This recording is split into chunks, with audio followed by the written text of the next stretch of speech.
Assalamualaikum warahmatullahi wabarakatuh. Perkenalkan, nama saya Nur Haliza, NIM 7191141014, Prodi Pendidikan Ekonomi C, mata kuliah Sejarah Pemikiran Ekonomi. Baik, di sini saya akan menjelaskan tentang teori klasik Adam Smith, di mana untuk memenuhi tugas mata kuliah saya yaitu Sejarah Pemikiran Ekonomi, di mana dosen pengampu saya yaitu Ibu Revita Yuni, MPD MSI. Baik, adapun materi bahasan dari teori ekonomi klasik Adam Smith yaitu yang pertama hakikat manusia, yang kedua ada mekanisme pasar bebas, yang ketiga ada teori nilai, yang keempat ada pembagian kerja, yang kelima ada teori akumulasi kapital, dan yang keenam ada pengaruh pandangan Adam Smith. Baik, untuk yang pertama saya akan menjelaskan terlebih dahulu tentang ekonomi klasik, di mana ekonomi klasik secara umum dianggap sebagai aliran modern pertama dalam sejarah pemikiran ekonomi, di mana pemikir dan pengembang utama aliran ini yaitu ada Adam Smith, yang kedua ada Jean Baptiste, yang ketiga ada David Ricardo, yang keempat ada Thomas Malthus, dan yang keenam ada John Stuart Mill. Selanjutnya ada The World of Nations, yaitu adalah sebuah karya Adam Smith pada tahun 1776 yang dianggap sebagai penanda dimulainya era ekonomi klasik. Aliran ini mengemuka hingga pertengahan abad ke-19 dan kemudian digantikan oleh neoklasik yang lahir di Britania Raya pada tahun 1870. Definisi ekonomi klasik ini diperdebatkan oleh sejumlah pakar-pakar ekonomi, di mana terutama pada periode 1830 sampai 1870-an dan keberlanjutan ke ekonomi neoklasik. Ekonomi klasik awalnya dicetuskan oleh Karl Marx untuk merujuk pada ekonomi Ricardian, aliran ekonomi yang dikembangkan oleh David Ricardian James Mill seperti pendahuluannya. Namun, penggunaan istilah ini kemudian diperluas untuk merujuk pada semua pengikut Ricardo. Selanjutnya, ekonomi klasik ini menyatakan bahwasanya pasar bebas mengatur dirinya sendiri jika tidak ada campur tangan dari pihak siapapun. Adam Smith menyebutkan metafora tangan tak terlihat yang akan menggerakkan pasar menuju keseimbangan alami merekat tanpa adanya campur tangan dari luar. Itulah dari metafora dari Adam Smith, bahwasanya tidak ada campur tangan dari pihak apapun. Namun berbeda dengan ekonomi Keynes, di mana ekonomi klasik ini menekankan pada penerapan harga fleksibel baik dari segi upah ataupun barang. Penekanan lainnya yaitu terdapat pada hukum C, yaitu di mana penawaran menciptakan permintaan sendiri. Artinya di mana produksi agregat akan menghasilkan pendapat yang cukup untuk membiayai semua pengeluaran yang dihasilkan.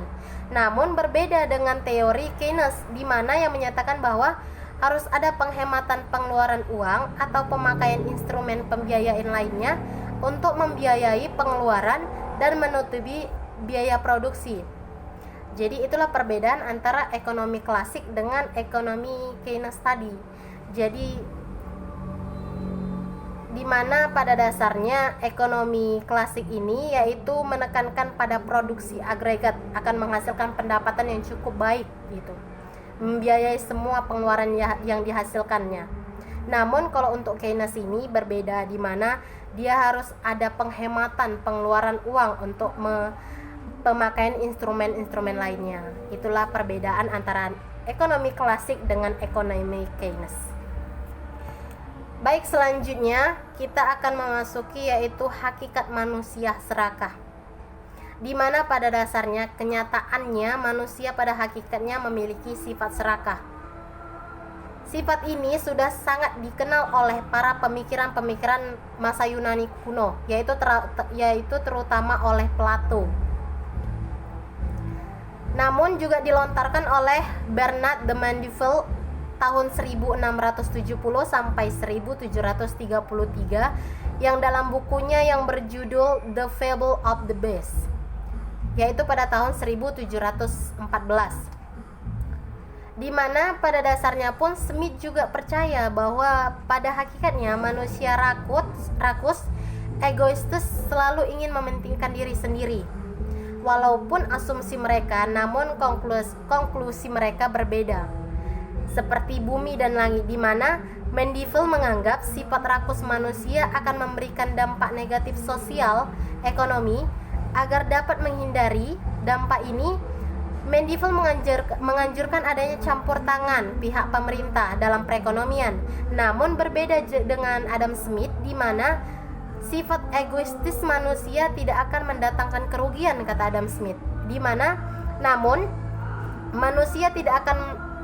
namun kata Adam Smith bahwasanya sifat egois itu akan memacu pertumbuhan ekonomi dan pembangunan secara keseluruhan. Itulah menurut Adam Smith.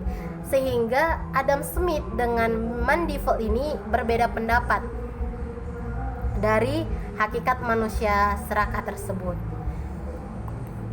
Baik, selanjutnya kita akan memasuki yaitu mekanisme pasar bebas atau laissez-faire. Untuk mekanisme pasar bebas ini yaitu Adam Smith sangat mendukung moto laissez-faire atau mekanisme pasar bebas atau laissez-faire, di mana yang menghendaki campur tangan pemerintah seminimal mungkin dalam perekonomian. Paham ini dijelaskan sebelumnya berawal dari pendapat Francis Quesnay dari aliran fisiokrat, yaitu mempertegas apa yang pernah disampaikan oleh fisiokrat tersebut. Smith menghendaki agar pemerintah sedapat mungkin tidak terlalu banyak ikut campur tangan dalam perekonomian. Jika campur tangan pemerintah, menurut Smith, pasar justru akan mengalami distorsi yang akan membawa perekonomian pada ketidakefisienan dan ketidakseimbangan. Jadi untuk mekanisme pasar bebas ini menurut Adam Smith tidak ada mengikut campur dari tangan pemerintah. Karena Adam Smith ini berpikir jika ada ikut campur tangan pemerintah akan mengalami distorsi yang akan membawa perekonomian pada ketidakefisienan dan ketidakseimbangan untuk mekanisme pasar bebas. Itu menurut dari Adam Smith.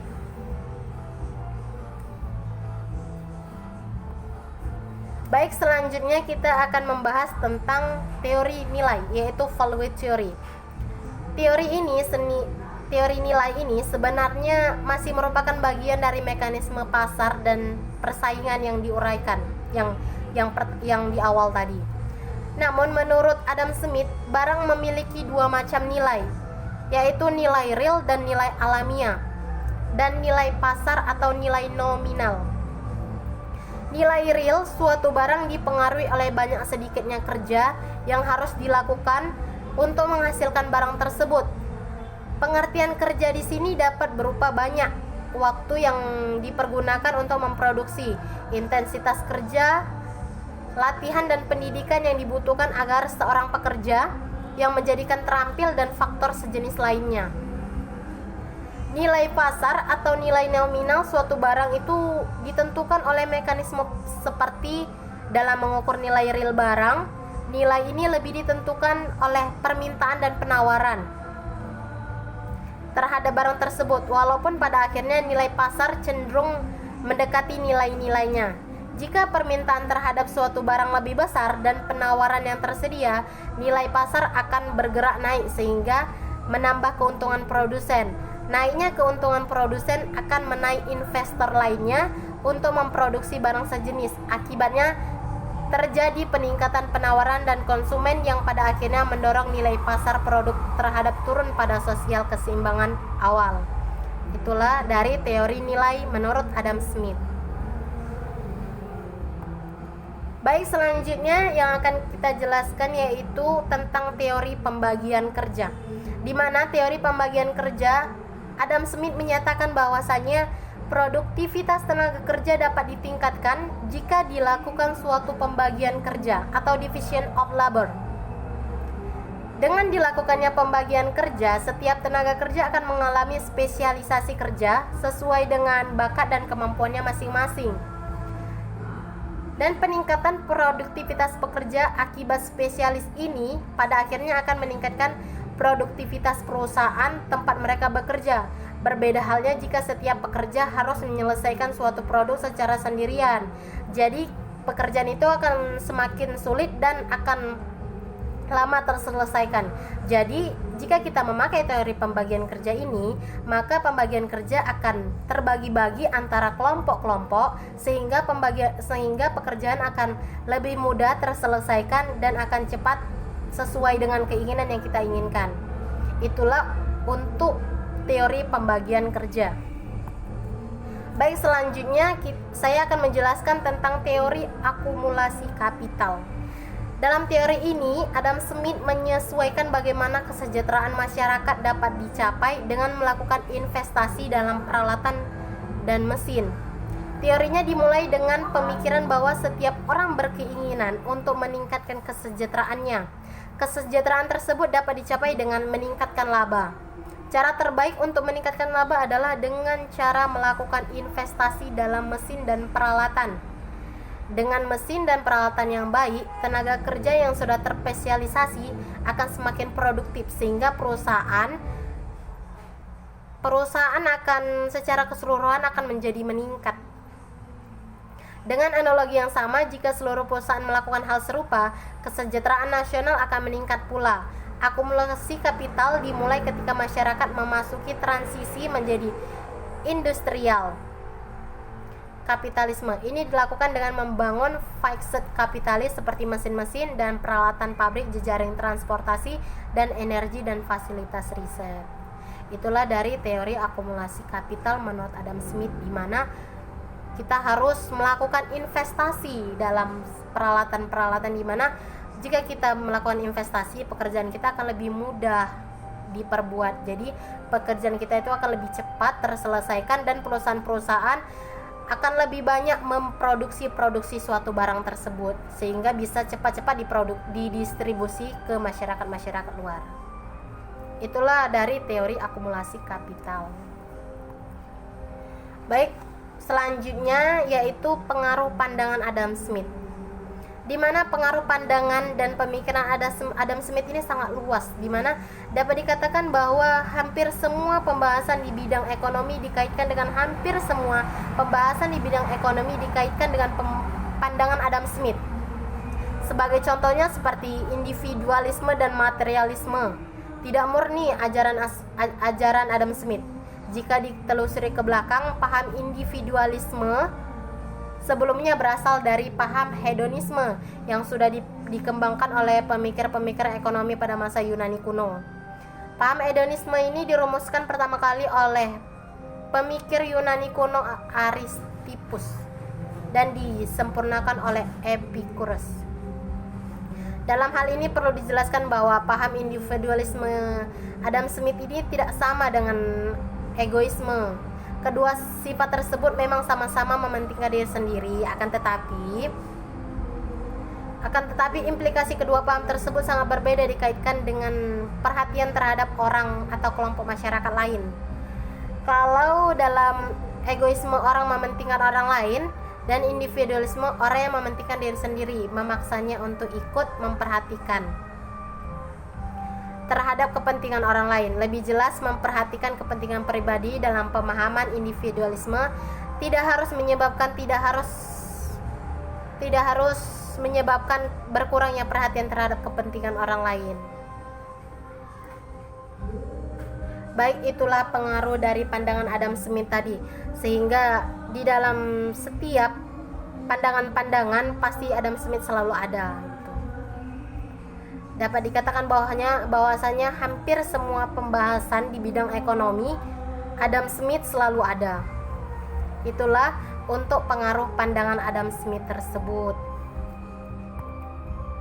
Baiklah, sekianlah pembahasan saya tentang teori ekonomi klasik Adam Smith. Jika ada perkataan dan tutur kata saya yang salah, saya minta maaf, dan saya sudahi dengan wabillahi taufik walhidayah. Wassalamualaikum warahmatullahi wabarakatuh.